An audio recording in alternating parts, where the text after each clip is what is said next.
میری نظر سے گرنے کے بعد بے شک تم فلک کے چاند ستارے بنو تو میرا کیا۔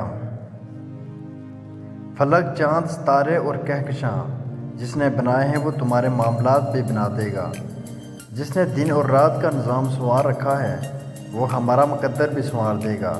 جس نے اتنی جھولیاں بھر رکھی ہیں وہ تمہاری جھولی بھی خالی نہیں رہنے دے گا۔ وہ تمہارا صبر، تمہاری ریاستیں کبھی ضائع نہیں ہونے دے گا۔ وہ کن فرمائے گا اور ضرور فرمائے گا۔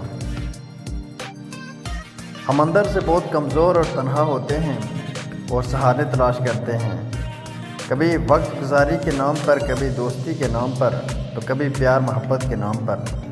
اندر سے مضبوط انسان سہارے تلاش نہیں کرتا بلکہ سہارا بنتا ہے۔ خود کو مضبوط کریں اندر سے، اور اندر تب مضبوط ہوگا جب تعلق اللہ سے مضبوط ہوگا۔ جتنا تعلق مضبوط ہوگا انسان اتنا ہی مضبوط ہوگا۔ لوگوں کے دین کے بارے میں تجسس نہ کرو ورنہ بغیر دوست کے رہ جاؤ گے۔ کبھی کبھی تکلیف اتنی ہوتی ہے کہ اللہ کے علاوہ کسی سے بات کرنے کا دل نہیں کرتا۔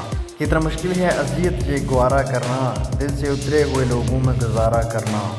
زندگی ہم پہ یہ آسان بھی ہو سکتی تھی، سیکھ لیتے جو کسی درد کا چارہ کرنا۔ کہاں جاتے ہو ابھی ساتھ گزارو کچھ دن، ہم پہ مشکل کوئی آئے تو کنارہ کرنا۔ کتنا مشکل ہے جلانا کسی رستے میں چراغ، کتنا آسان ہے ہواؤں کو اشارہ کرنا۔ زندگی ہم تو چلو مان کے سہ بھی گئے، ایسا برتاؤ کسی سے نہ دوبارہ کرنا۔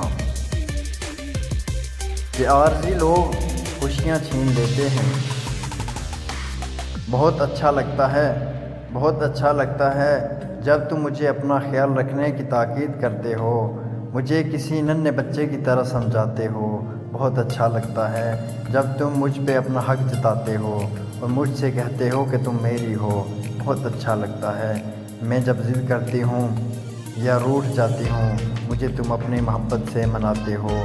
بہت اچھا لگتا ہے تم سے تمہاری محبت کا اقرار سننا جسے میں اپنا حق سمجھتی ہوں۔ بہت اچھا لگتا ہے مجھے تم سے محبت کرنا کیونکہ میری زندگی کا واحد حاصل ہو تم۔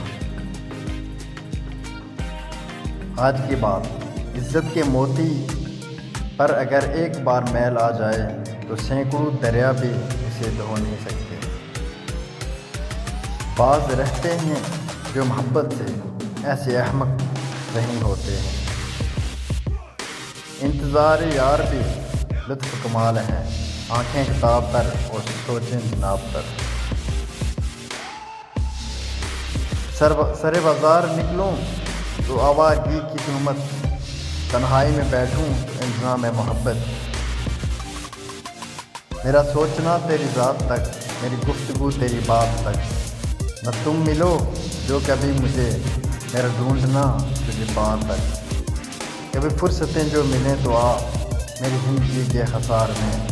میں نے جانا کہ میں تو کچھ نہیں، تیرے پہلے سے تیرے بعد تک۔ زندگی کوئی چائے کا کپ تھوڑی ہوتی ہے کہ ایک چمچہ شکر ملا کر ذائقے کی تلخی کو دور کر دیا جائے۔ زندگی کو تو عمر کے آخری لمحے تک گھونٹ گھونٹ پینا پڑتا ہے، چاہے تلخی کتنی ہی زیادہ کیوں نہ ہو جائے۔ نرم مزاج کے بارے میں نبی کریم صلی اللہ علیہ وسلم نے فرمایا، میں تمہیں اس آدمی کی پہچان بتاتا ہوں جس پر جہنم کی آگ حرام ہے اور وہ آگ پر حرام ہے۔ یہ وہ آدمی ہے جو نرم مزاج، نرم طبیعت ہو اور نرمی سے بات کرنے والا ہو۔ کسی کی غلطیوں کو بے نقاب نہ کرو، خدا بیٹھا ہے تم حساب نہ کرو۔ رشتوں کو اتنا غلطیاں کمزور نہیں کرتی جتنا غلط فہمیاں کرتی ہیں۔ پیسہ کہتا ہے مجھے حاصل کرو اور سب کو بھلا دو، وقت کہتا ہے میرے پیچھے چلو باقی سب کو چھوڑ دو، مستقبل کہتا ہے میرے لیے کوشش کرو باقی سب بھلا دو، اور صرف اللہ اتنا کہتا ہے مجھے یاد کرو میں سب کچھ تیرے قدموں میں ڈال دوں گا۔